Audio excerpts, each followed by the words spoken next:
అదే RTV app వార్తల్ని క్షణాల్లో చదివే అవకాశం ఉంటుంది. ఒక న్యూస్ పేపర్, ఒక టెలివిజన్ ఛానల్ మీ చేతుల్లో ఎప్పుడూ ఉంటాయి. మంచి మంచాల్లో ఎటువైపు పోతున్నాయి ఈరోజు యావత్తు నియోజకవర్గం, యావత్తు జిల్లా ప్రజలు కూడా బాధపడుతున్న సందర్భంలో దేశానికి జీఎస్టీ ఏ రకంగా మరి ప్రభుత్వం జీఎస్టీ వసూలు చేస్తుందో, మన మంచిర్యాలలో పిఎస్టీ మరి వసూలు కార్యక్రమం బ్రహ్మాండంగా మొదలైంది. అది ప్రేమ్ సాగర్ రావు ట్యాక్స్. ఇది చెప్పుకోవడానికే ఒక ఎమ్మెల్యేగా ఈ రకం చేస్తుందంటే, నేను ఎమ్మెల్యేగా మరి 4 సార్లు గెలిచాను. చెప్పుకోవడానికే నాకే ఒక రకంగా బాధ కలుగుతున్న సందర్భాలు.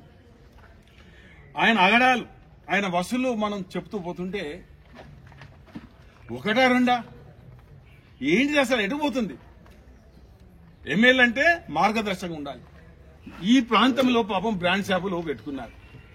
బ్రాండ్ షాపులు మన ప్రాంతంలో ఒక ఈ నియోజకవర్గంలో 30 షాపులు ఉన్నాయి.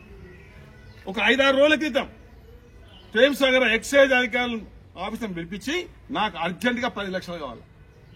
ఎవరికి? ప్రేమ్ సాగర్.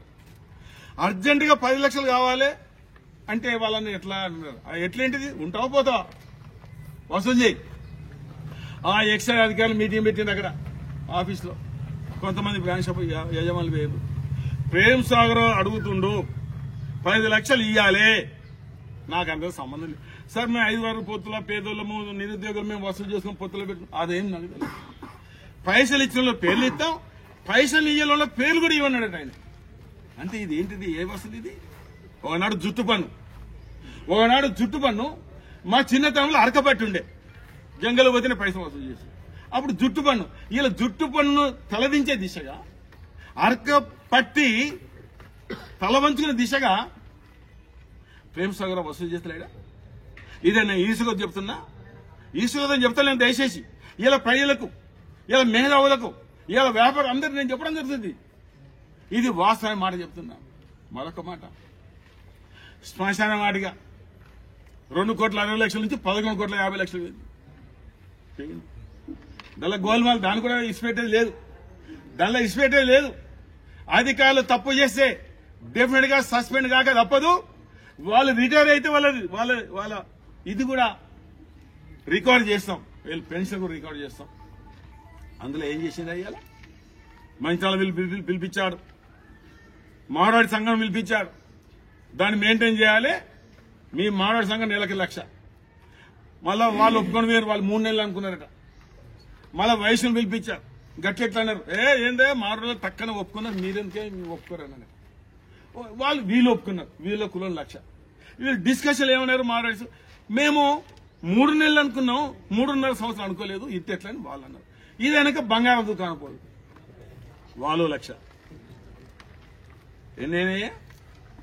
3. అంటే వ్యాపారస్తుల మీద ఈర్ష్య కొద్దీ, కోమట్ల మీద ఈర్ష్య, మారుల మీద ఈర్ష్య, బజార్ మీద ఈర్ష్య కొద్దీ 3 లక్షలు, ఇంకో 2 లక్షలు, 5 లక్షలు వసూలు చేస్తారట. ఇది మెయింటైన్ చేయాలా, అందుకోసం డబ్బులు కావాలని ప్రేమ్ సాగర్ అడిగిండు, ఒప్పించుకుంటూ బహుశా ఇచ్చే కార్యక్రమం మొదలైంది కావచ్చు. ఒక దిక్కు మున్సిపాలిటీకి ఏం చెప్తుండు, ఇది మీరే మెయింటైన్ చేయాలి, నాకు సంబంధం లేదని అటు చెప్పుకుంటూ ఇటు వసూలు చేసుకుంటూ, ఈ డబ్బు శ్మశాన వాటికల డబ్బులు కూడా ఒక రకంగా కట్టడంలో డబ్బులు కొట్టేశాడు.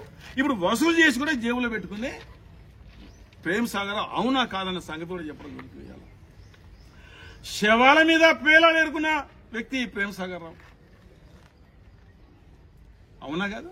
అడగండి, వీళ్ళు అడగండి. నేను చెప్పిన మీరు అడగండి దయచేసి. ఒకసారి మీరు ఒక అర్ధగంట ఆపైనా మీరు అడిగి న్యూస్ రాయండి. నేను ఉట్టిగా చెప్పడం ఎందుకయ్యా? ఖచ్చితంగా నేను డిమాండ్ చేస్తున్నా,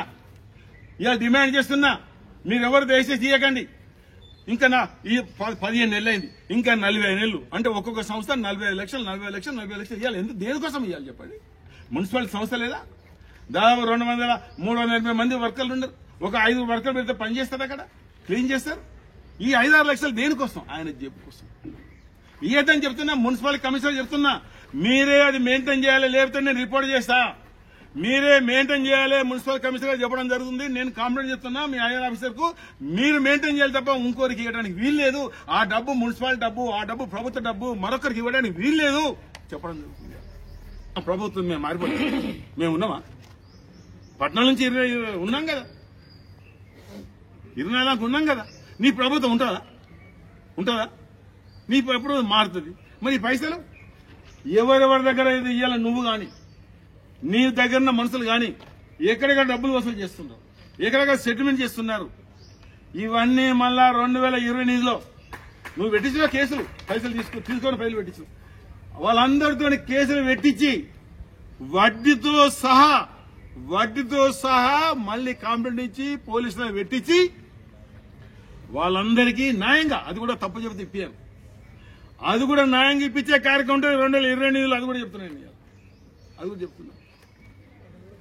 మరిన్ని వీడియోస్ కోసం ఛానల్ ని సబ్స్క్రైబ్ చేయండి. లేటెస్ట్ అప్డేట్స్ కోసం వాట్సాప్ ఛానల్ ని ఫాలో చేయండి. అండ్ లింక్ డిస్క్రిప్షన్ లో ఉంది.